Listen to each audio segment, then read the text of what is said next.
예, 오늘은 이제 거루터기에 지나야 제목으로 내받기를 원합니다. 사람들은 누구나가 다 인생에 어려움을 겪습니다. 환난을 겪습니다. 또 낭망하는 순간도 있고 슬픔의 순간들도 있습니다. 예, 우리가 최근 뉴스를 이렇게 보면 모로코 지진이 일어났습니다. 예, 원래 9월 9일 이달이죠. 이달 9월 9일에 강도 6.8의 지진이 일어나서 사망자가 3,000명이나 일어났습니다. 그리고 이제 약 한 이틀 뒤에 리비아에 태풍이 닥쳤습니다. 사이클론 다니엘이라는 이 사이클론 태풍이 들어닥쳐서 리비아에 있던 이제 댐이 두 개의 댐이 무너졌습니다. 예, 두 개의 댐이 무너지면서 리비아 그 도시에 물이 쏟아졌는데 약 7m 높이로 쏟아져서 사망자만 1만 1천 명. 그래서 엄청난 그런 재앙이 일어났습니다. 자, 이렇게 지구상에도 그렇고 또 개인적으로도 이렇게 보면 우리의 삶 가운데 깜깜하고 어려운 날이 우리에게 수시로 닥쳐오고 있습니다. 그럼 누가 말했습니다. 예, 지금까지 태양이 한 번도 지구를 비치지 않은 날이 단 하루도 없었다. 태양은 늘 지구를 비춥니다. 예, 그래서 이제 우리가 살다 보면 밤도 있고 또 이렇게 먹구름기가 소낙비가 내리는 그런 날도 있지만 그때는 태양이 없는 것 같지만 태양은 여전히 지구를 비치고 있다는 것입니다. 네, 그래서 저와 여러분 인생의 환난과 어려움을 겪을지라도 우리 하나님의 그 사랑의 빛, 사랑의 그 태양은 끊임없이 우리를 비치고 있다는 것입니다. 예, 그래서 우리가 이제 성경적으로 성경에 나타난 인물들을 보면 그 인물들이 모든 일들이 잘 되고 형통했느냐 그런 것이 아닙니다. 성경을 읽어보면 하나같이 다 이렇게 고난의 순간들이 있었던 것을 보게 되어집니다. 예, 하나님께서 노아를 부르셔서 방주를 만들라 고페르 나무로 방주를 만들고 또 거기에 역청을 칠하고 물이 새지 않게 하고 그래서 동물들과 곡물들을 그 안에 들여라 우리 하나님 그렇게 말씀하셨습니다. 그래서 수많은 동물들 이렇게 들어가기 위해서는 이제 이 배가 큰 배가 되어야 되겠죠. 예. 그런데 배 만드는 기술이 그때는 발달되지 못했고 그래서 이제 노아는 처음 하는 일이 되다 보니까 만드는 과정이 쉽지 않았을 것입니다. 우리는 이제 노아의 방주라면 오늘날 이제 뭔가 곡선의 모양의 배를 생각하는데 어떤 신학자들은 말하기를 그때 당시의 배는 사각형이다. 노아의 방주는 사각형의 배였다. 아주 단순하게 만드는 그런 배였겠죠. 어쨌든 규모가 크니까 그 방주를 만들어서 얼마나 힘들었겠습니까? 불평하기도 하고 내가 왜 이래 이 방주를 왜 만들어야 되나? 한 번도 비도 오지 않고 그랬는데 왜 만들어야 하나? 땀을 뻘뻘 흘리면서 엄청 수고를 했습니다. 그러나 이제 홍수가 쏟아질 때 이 방주는 그의 가족 8명을 구원하는 구원의 역사가 이렇게 된 것입니다. 예, 아멘. 예, 아멘. 예, 아브라함의 그 생애를 이렇게 보면 갈대아 우르, 오늘날 이라크 지역에서 이제 약 1000km 이상의 먼 길을 이동하게 됩니다. 오늘날에는 우리가 서울 간다 이러면 한 3시간 정도면 서울에 자동차로 쌩 달려서 이렇게 도착하지만은 옛날에는 이제 서울 가려면 보통 석 달, 열흘, 100일 정도 이렇게 계속 가다가 해가 빠지면 주막에 가서 이렇게 하룻밤을 자고 또 산을 지나고 강을 지나고 배를 타고 이렇게 그 한양하는 길이 너무너무 힘들었을 것입니다. 아브라함도 그때 당시에 마찬가지였을 것입니다. 강을 건너고 사막을 지나고 이렇게 많은 강도의 위험도 있고 그런 이제 먼 여정 길을 이제 가게 되어지는데 그 표태는 하나님이 부르시고 하나님이 그곳에 가라고 말씀하셨기 때문에 하나님의 뜻을 이루기 위하여 그렇게 먼 길을 이동하고 있는 것입니다. 예나 지금이나 이사를 간다는 것은 쉬운 일이 아닌 것입니다. 정들었던 땅, 나의 모든 것이 편안하게 세팅이 되어 있는데 이렇게 타도시로 또 먼 곳으로 이사 간다는 것은 쉬운 일이 아닙니다. 그러나 이제 아브라함은 이와 같이 먼 길을 1000km 이상의 먼 길을 걸어가여 가나안 땅에 도착하여 가나안 땅에 거룩한 시가 됩니다. 믿음의 조상 아브라함. 그래서 아브라함의 후손이 여호와 하나님을 섬기며 예루살렘에서 가나안 땅에서 이스라엘 땅에서 사는 그런 이제 놀라운 역사를 이루어 가는 것입니다. 그래서 아브라함이 그 먼 길을 가는 수고와 값을 지불했기 때문에 그런 이제 영광이 임했던 것입니다. 아멘. 또 야곱도 이제 양 치는 일에 들여졌습니다. 양 치는 일에 야곱은 계속들의 외갓집에서 양을 치는 이런 일을 이제 계속하게 되어야 되는데 양 치는 일 쉬운 일이 아니겠죠. 여러 마리의 양을 치면 이리도 나타나고 이리와 싸우기도 하고 또 뜨거운 태양이 내리쬐기도 하고 또 태풍이 불기도 하고 그런 목장의 여러 가지 변화 상황 속에서 양을 친다는 것은 힘든 일이라고 여겨집니다. 그래서 이제 그 힘든 목양의 일을 꿋꿋하게 잘 감당하니까 우리 하나님이 다시 이 야곱으로 하여금 이제 이스라엘 땅으로 돌아오게 하시는 것입니다. 그래서 이제 많은 가축 양들을 거느리고 또 두 아내 레아와 또 라헬 두 아내를 얻어서 이제 고향 땅으로 귀환하는 이런 이제 또 영광이 있었습니다. 그래서 이제 그런 어려운 순간을 다 지나서 이제 마침내 하나님의 사람으로 야곱은 우뚝 서게 되어진 것입니다. 요셉의 생애는 이제 감옥에 가는 생애였습니다. 형들에게 미움을 받아서 마른 웅덩이에 던져지고 그 마른 웅덩이라 하지만 이 항아리 모양의 이제 입구는 조그맣고 빠지면 그 안에 가면 아주 넓은 광장과 같은 그런 이제 웅덩이에 빠져서 누가 올려주지 않으면 올라올 수 없는 그런 이제 웅덩이에 빠졌는데 형들이 구출해주고 다시 미디안 상인들에게 팔아버리고 노예가 되고 애굽의 바로의 시위대장 보디발의 종이 되어서 살아가다가 또 그 안에 고자질로 말미암아 모함으로 말미암아 이제 감옥 생활을 하게 되어지는 그래서 정말로 밑바닥 인생을 살게 됩니다.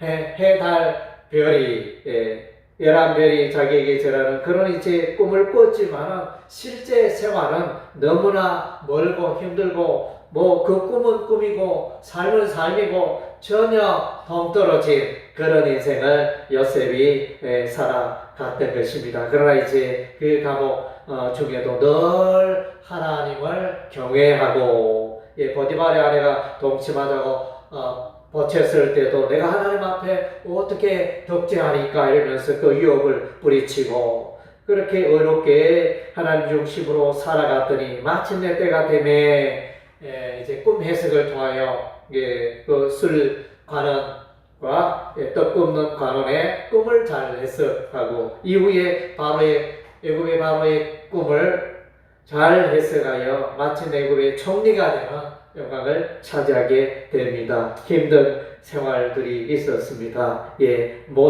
모세도 이제 아기가 이제 석 달 지난 그 아기가 이제 나일 강물에 던져집니다. 갈대 상자에 담겨서 그 아기는 이제 울음소리를 내면서 이렇게 강물에 떠내려가는데 언제 물고기 밥이 될지 모르는 정말로 아찔한 누구도 그 생명을 예측할 수 없는 그런 이제 위험한 순간이었습니다. 그런데 우리 하나님 함께 하셔서 마침내 애굽의 바로의 공주에게 건져지고 애굽의 왕자로서 살게 되는 이런 일을 경험합니다. 그러나 이제 살인의 애굽 사람을 죽임으로 말미암아 그 일로 인하여 미디안 땅에 도망가게 됩니다. 미디안 땅에 들어갈 때 그의 나이 40이었고 또 하나님께서 모세를 부를 때 시내 호렙산 그 광야의 떨기나무 불꽃 가운데 하나님이 부르실 때 그때의 나이가 이제 80세였습니다. 약 40년의 세월이 흘러갔습니다. 그래서 모세는 얼마나 좌절했겠습니까? 그 미디안 광야에서 모래바람 부는 뜨거운 햇빛이 내리때리는 그 광야에서 양을 치면서 나의 모든 인생이 끝났다. 혹은 두려움도 있었을 것입니다. 애굽의 군대가 또 와서 나를 잡아가면 어떻게 하나. 이런 이제 두려움도 있을 것이고 그래서 정말로 40년의 세월, 모진 세월, 외로운 그 생활을 했을 때, 지나갔을 때 그 외롭고 캄캄한 그 인생의 터널을 지났을 때 광명한 빛이 이제 시작이 되어집니다. 하나님께서 모세를 부르시고 애굽의 바로에 가서 이스라엘을 구출하라. 이런 이제 사명이 모세에게 주어집니다. 롯은 우리가 이제 룻기에서 롯을 만납니다. 시어머니 나오미와 이제 살게 됩니다. 그런데 이제 남편이 죽었습니다. 남편이 죽고 시어머니는 베들레헴으로 돌아가려고 하고 그래서 시어머니 나오미가 이제 두 며느리를 이제 너희들은 이제 집으로 돌아가라 이렇게 말합니다. 소망이 없다. 야들아 나를 따라와서 너는 소망이 없다. 너희 집으로 본가로 돌아가라 이렇게 시어머니가 말하지만 그럼에도 불구하고 이 한 며느리 오르바는 돌아가지만은 이 롯은 계속하여 시어머니를 따라오면서 어머니 하나님이 나의 하나님이 어머니 백성이 나의 백성입니다 이렇게 가면서 끝까지 이렇게 함께 했습니다. 그렇게 힘들고 어려운 시간들을 보냈을 때 우리 하나님께서 이제 보아스라는 사람을 붙여주시고 나중에 이제 보아스와 결혼하여 이제 자녀를 낳는 그런 이제 복된 인생을 살게 되어지고 다윗의 선조가 되어지는 예술소의 적보에 들어가는 그런 인물이 되어집니다. 한나는 이제 괴로웠습니다. 자녀가 있어야 될 때 오랫동안 자녀가 없었습니다. 그래서 다른 아내는 자녀가 있었지만 자기는 이 한나는 자녀가 없으므로 늘 비통해하고 애통해하고 한숨을 쉬고 하나님 자녀를 주옵소서 이렇게 간절히 기도했을 때 마침내 우리 하나님이 한나의 기도에 응답하시고 아들 사무엘을 선물로 주십니다. 그래서 이제 이런 한나도 믿음의 여인, 기도의 여인 이 한나도 이렇게 자식이 없으므로 아들이 없으므로 이렇게 괴로운 인생을 살았던 것입니다. 아들 사무엘은 이제 마지막 사사로서 이제 사울 왕에게 기름을 붓고 또 두 번째 이스라엘 두 번째 왕 다윗에게 기름을 붓고 이런 이제 위대한 인물로 쓰임받는 사무엘이 바로 한나의 그 아들이었던 것입니다.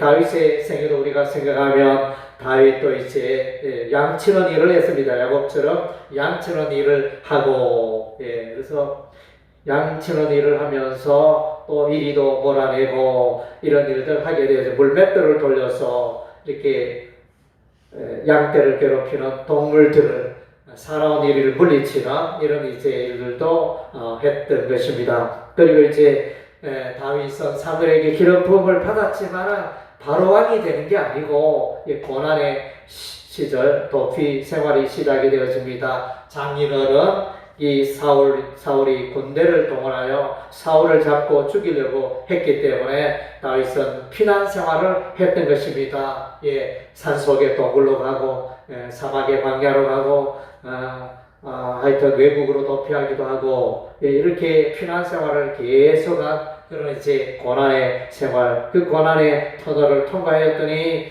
다윗이 이스라엘 왕이 되고 또 위대한 하나님의 사람으로 쓰임받게 됩니다. 예, 요나 선지자는 니느웨에 가서 외치라, 하나님의 심판의 메시지를 외치라는 하나님의 명령을 무시하고 정반대 방향으로 갔습니다. 니느웨 쪽으로 가는 게 아니고 다시서 방향으로 이렇게 가면서 그렇게 하나님의 그 뜻을, 메시지를 무시하고 그렇게 갔었는데, 그래서 이제 우리 하나님께서 요나가 타고 있는 그 배 풍랑을 내리심에 그들의 모두 이제 배의 짐을 하나둘씩 버리고 가볍게 하였는데, 마침내 우리 중에 누가 죄를 지었기 때문에 이런 일이 일어난다 이러면서 제비를 뽑으니 마침내 요나가 당첨이 되어지고 뽑히고, 그래서 요나가 물속에 던졌을 때 우리 하나님이 벌써 큰 물고기를 예비하여 요나를 삼키고, 요나가 이제 큰 물고기 뱃속에서 기도합니다.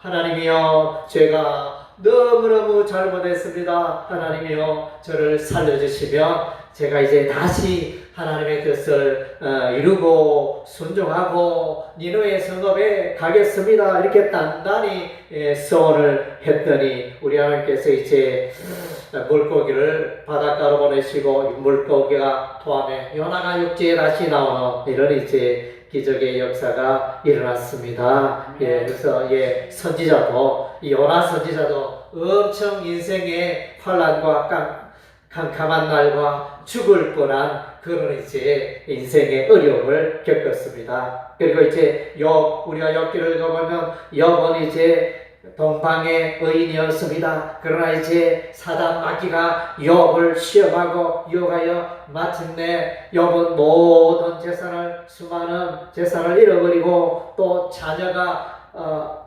죽는 이런 이제 일들로 일어나고, 또 욥의 몸에 이 건강에 이상이 생겼습니다. 종기가 머리끝에서 발끝까지 종창이 생겨서 그릇 조각으로 하도 가려워서 끓고 있고, 그래서 이제 뼈만 앙상하게 남은 그런 이제 욥이 되었습니다. 그래서 인생의 가장 힘들고 어려운 이제 시련을 겪는 욥. 그러나 하나님을 향하여 저주원망하지 않고 계속 이제 믿음을 유지하고 나아갔을 때 마침내 우리 하나님의 욥의 그 인내함에 복을 다하여 주시고, 두 배의 자녀의 축복, 두 배의 재산의 축복, 가축의 축복을 다하여 주시는 욥의 정말 우리가 보게 됩니다.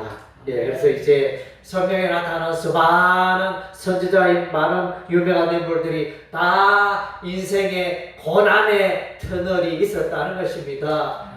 여러분들 혹시 여러분의 삶 가운데 고난이 있습니까? 좌절하지 마십시오. 이 고난은 누구에게나 있는 일입니다.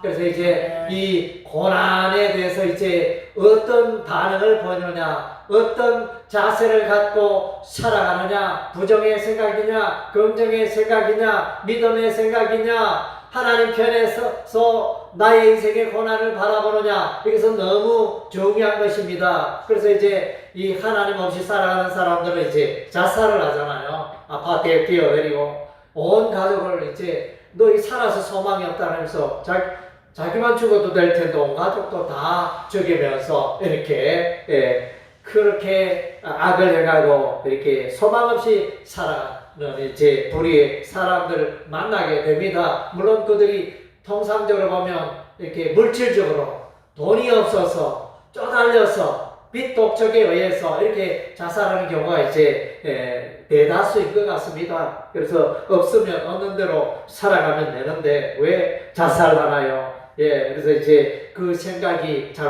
누구에게나 그런 고난과 어려움은 찾아옵니다. 그래서 이제 야고보서 말씀 보면 사람들아 너희가 백성들아 너희가 고난을 당하면 이상한 일로 여기지 말라. 내게만 있는 특별한 일로 나는 이제 죽었구나 이렇게 받아들일 게 아니고 이 고난은 오히려 기회다. 고난은 내 인생의 기회다. 그래서 이제 유능한 항해사는 이제 파도가 이렇게 올 때 그 파도를 이용하여 배가 잘 나아가게 한다 그러지 않습니까? 그래서 이제 인생의 고난의 파도는 끊임없이 옵니다. 여러분 바닷가에 가보셨죠? 동해 바다에 가보시 바람 부는 날, 태풍 오는 날 집채 많은 파도가 몰려오는데 그 파도는 계속 와요 옵니다. 계속 와요. 여러분 아침부터 저녁까지 바닷가에 앉아 있어 보세요. 그 파도가 그렇습니까? 계속 파도가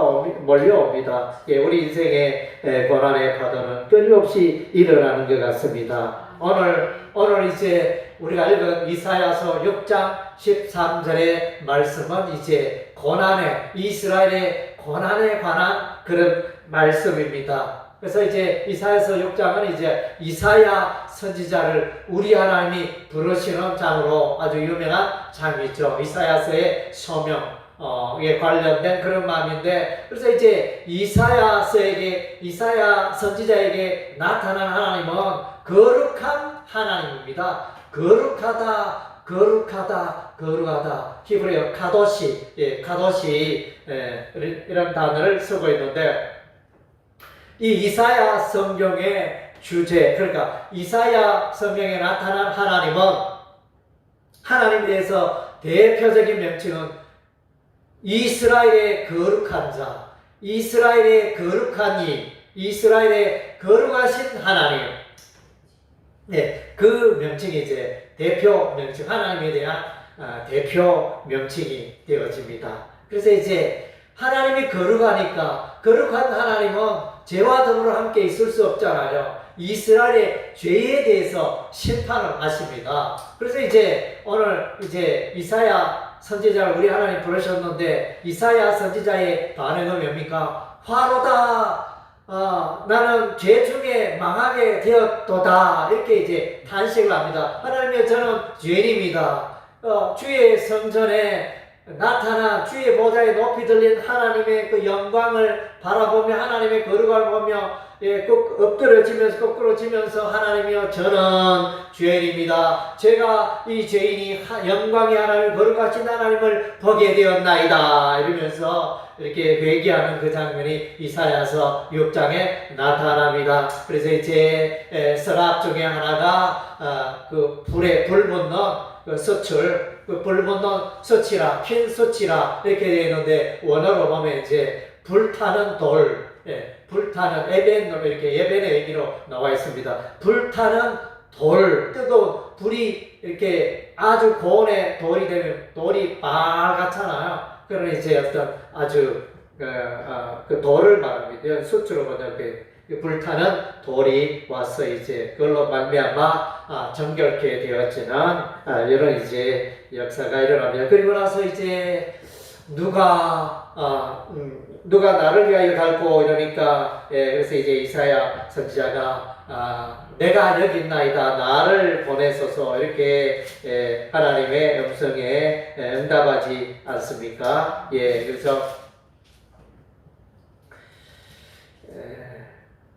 그래서 이제 이사야 선지자가 거룩하신 하나님, 거룩한 사명, 또 거룩한 하나님의 백성이 되어가지고 이제 주의 일을 감당하게 되는 것입니다. 그래서 하나님은 거룩하신 하나님이고 이사야 선지자는 죄인이고 이 이사야 선지자의 죄인의 모습은 바로 이스라엘 백성들의 죄를 말하고 있는 것입니다. 이스라엘 백성들이 섬기는 하나님은 거룩한 하나님인데 이 이사야 선지와 이스라엘 백성들은 죄 가운데 우상 숭배하면서 살아가니까 하나님께서 이제 이사야 선지자를 부르시는데 심판의 메시지를 전하라. 하나님께서 요나를 부르셔서 니느웨 성읍에 가서 이제 심판의 메시지를 외치라 부탁했듯이 오늘 이제 이사야서 6장에도 하나님이 이사야 선지를 부리고 이스라엘 백성들에게 심판의 메시지를 외치라 전하라 그런 이제 사명을 주십니다. 그래서 이제 이스라엘이 멸망하게 될 것을 말해주고 있습니다. 이스라엘 나라는 이제 솔로몬 왕 이후에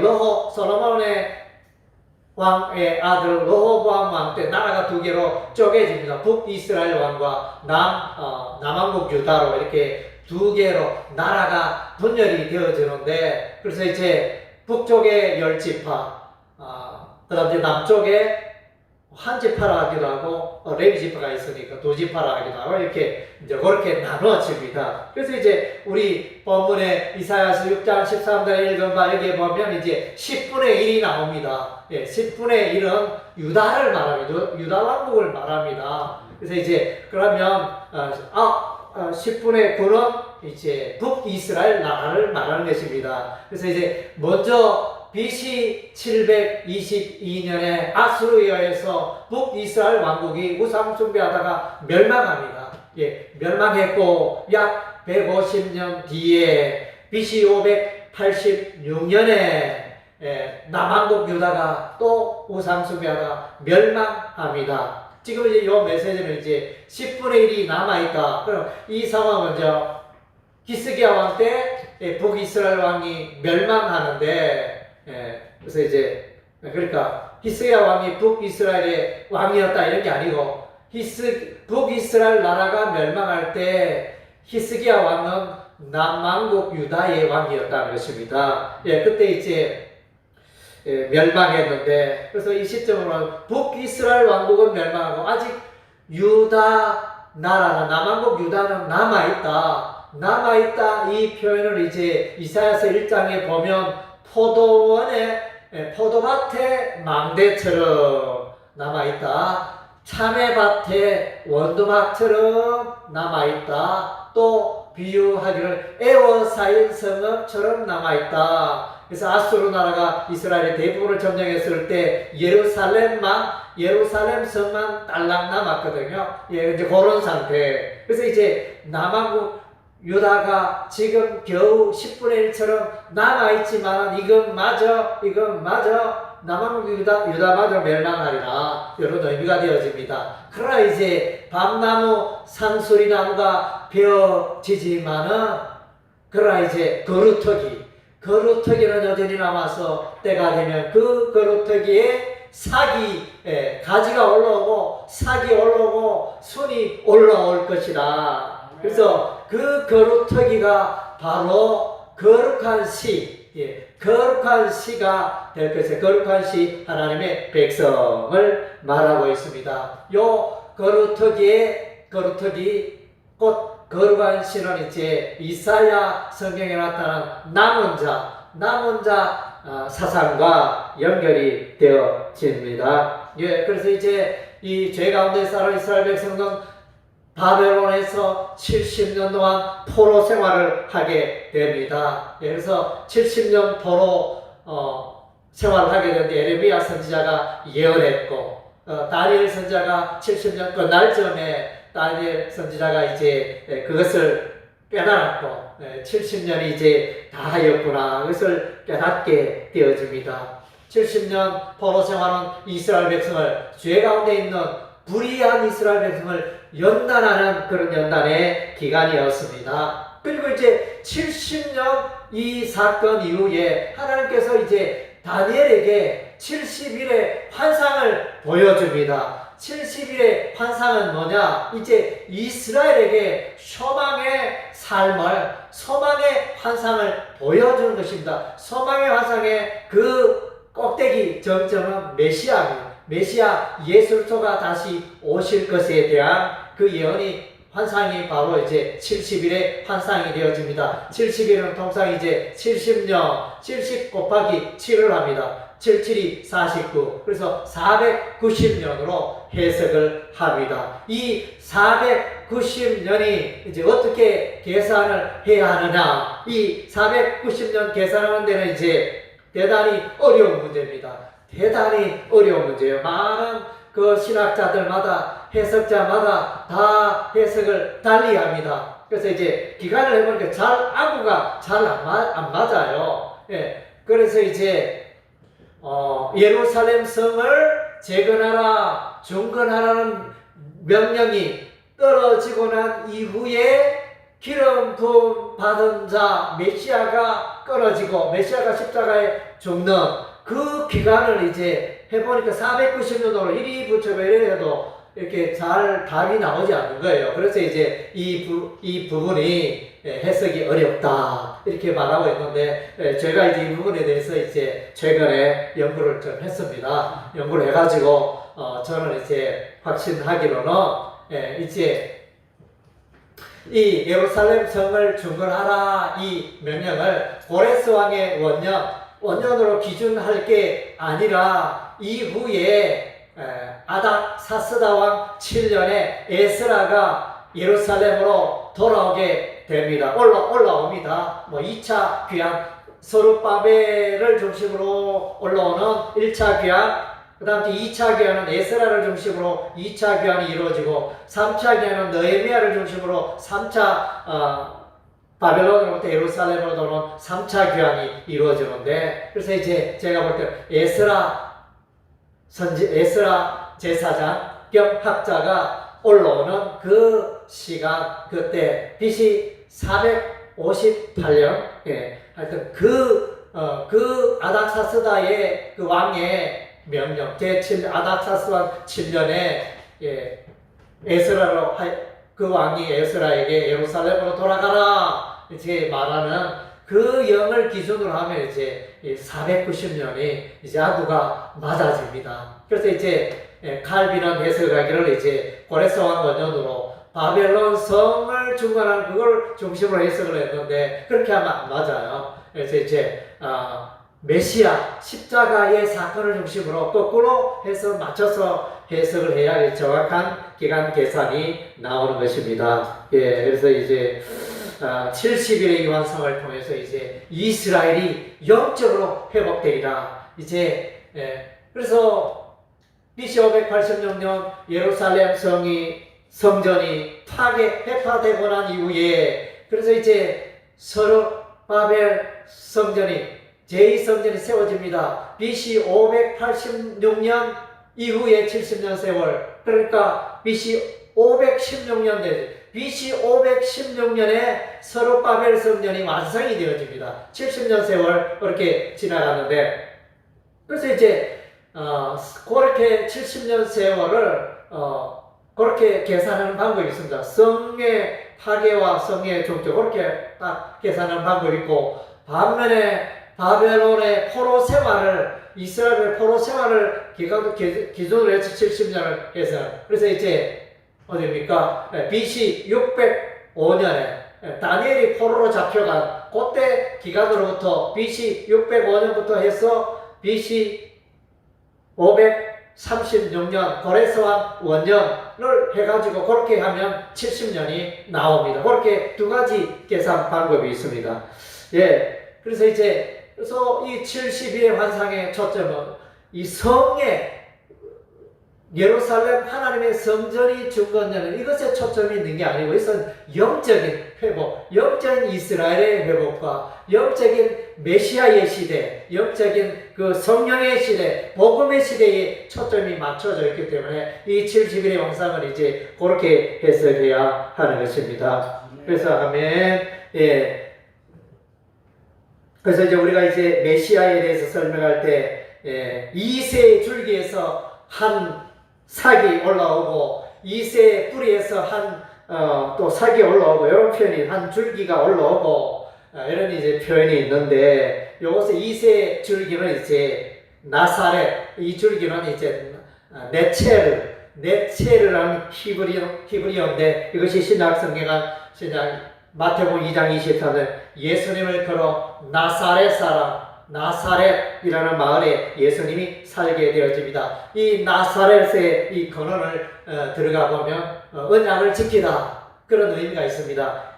하나님께서 언약을 지키는 예수 그리스도를 통해서 구원의 언약을 이루시고 지킨다. 그런 의미가 있는 것입니다. 예, 그렇게 이제 원어적으로 설명해도 이새의 줄기, 이것도 이제 보면, 예, 이렇게 잘리지만, 예, 이새의 줄기가 잘리잖아요. 이새의 줄기, 다윗의 나무가 잘리는데, 언제 잘리느냐? 이 다윗 왕가가 멸망하잖아요. 하나님께서 다윗에게 다윗의 왕위가 영원한 나라라 약속했지만 유다 왕국이 멸망하잖아요. 그러니까 일종의 멸망했다면서 이 잘리는 이 메시아 왕국의 나무가 잘린 바 되어지는데 이후에 이제 삭이 올라오는 것입니다. 메시아 삭이 오는 이제 그런 비유로, 그래서 이제 메시아를 설명할 때 이새의 줄기 나무로 표현해 주고, 오늘 여기에 이제 나무자 이사야서 6장 13절 여기도 이제 거룩한 씨가 나무로, 거룩터긴 나무로 비유가 되어 있고, 예, 거룩한 씨는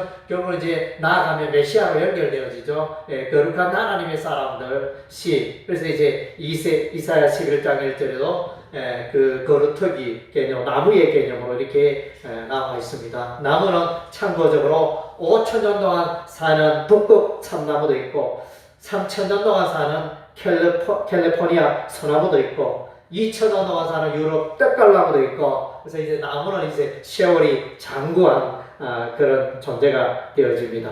그래서 이제 이 거룩한 씨가 이제 창세기에 나와 있죠. 노아는 셈을 낳고, 그리고 셈의 후손 아브라함이 오고, 아브라함이 이삭을 낳고, 이삭은 야곱을 낳고, 야곱은 유다를 낳고, 그래서 이제 창세기의 핵심적인 주제 중에 하나는 이제 거룩한 씨, 예, 악한 사람들이 아니고 하나님 편에서 살아가는 사람, 아브라함, 이삭, 야곱, 요셉을 하나님의 백성을 소개해주고 있습니다. 그리고 이제 룻기스를 읽어보면 룻이 보아스와 결혼하게 되고, 그래서 태어난 아기가 오벳이고, 오벳은 이새를 낳고, 이새는 다윗을 낳고, 다윗은 솔로몬을 낳고, 거룩한 씨에 대해서 설명해 주고 있습니다. 그리고 또 이제 거룩한 씨 남은 자들 엘리야 시대 때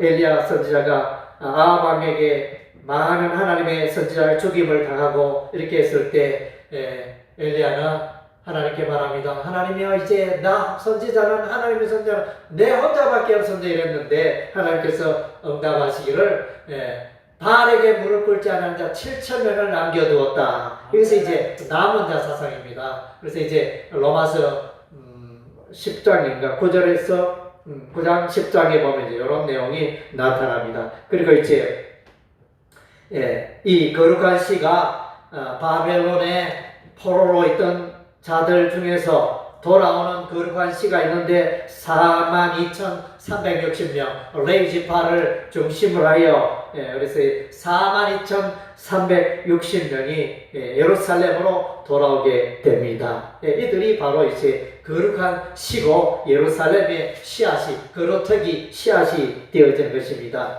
그리고 이제 포로 시대의 거룩한 씨는 이제 모르드게에서도 다니엘, 서룹바벨, 에스라, 느헤미야, 학개, 스가랴 이런 분들이 이제 거룩한 바벨론의 포로 시대 때 거룩한 씨가 되어집니다. 그래서 이제 저와 여러분은 거룩한 씨로 부름을 받은 것입니다. 바울도 거룩한 씨로 부름을 받았습니다. 디모데후서 2장 2절 말씀에 바울은 디모데를 낳고, 디모데는 충성된 사람을 낳고, 충성된 사람은 또 다른 사람을 낳는 영적인 세대. 여기서 거룩한 씨, 복음의 씨앗을 계속 퍼뜨리는 그 일을 오늘 우리도 해야 하는 것입니다. 예, 우리 인생에 고난의 날, 힘든 날, 어려운 날들이 있습니다. 욥은 이와 같이 고백합니다. 욥기 23장 10절에 나의 가는 길을 오직 그가 하시나니 그가 나를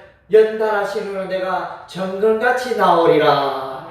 고난의 시간이 있지만 이 고난의 시간은 하나님의 시간이요, 연단의 시간이요, 마침내 영화롭게 되는 날이 있다는 것입니다. 그래서 최근에 이 여름날에 우리 집사람하고 이제 차를 타고 가면서 출퇴근하면서 늘 자주 이야기했던 게 배롱나무 이야기에서, 배롱나무가 여름 꽃이 계속 피잖아요. 7월에서 9월까지. 그래서 이 배롱나무는 백일홍이라고 해요. 100일 동안 붉은 꽃, 예, 그래서 이 배롱나무인데, 그래서 이 배롱나무 이야기하면서, 그래서 이것은 봄꽃이 아니고 여름꽃입니다. 이 배롱나무는 봄에 개나리, 벚꽃, 진달래, 많은 목련 이런 꽃들이 화사하게 필 때 이 꽃나무는 꽃이 없어요. 꽃이 없는 그런 일종의 시간에 나중에 이 꽃이 피기 시작했는데 꽃이 100일 동안 이렇게 붉은 거예요. 그래서 이제 이 배롱나무를 중심하여 내 꽃도 내 인생의 꽃도 언젠가는 한번 필 거야. 예, 이런 이제 소망. 여러분의 인생에 꽃이 피었는지 모르겠습니다. 여러분의 인생에 아름다운 꽃이 내 인생에 언젠가는 나도 한번 필 거야. 이런 소망을 가지고 열심히 믿음 생활하는 여러분의 되시기를 주의 이름으로 축원합니다. 아멘.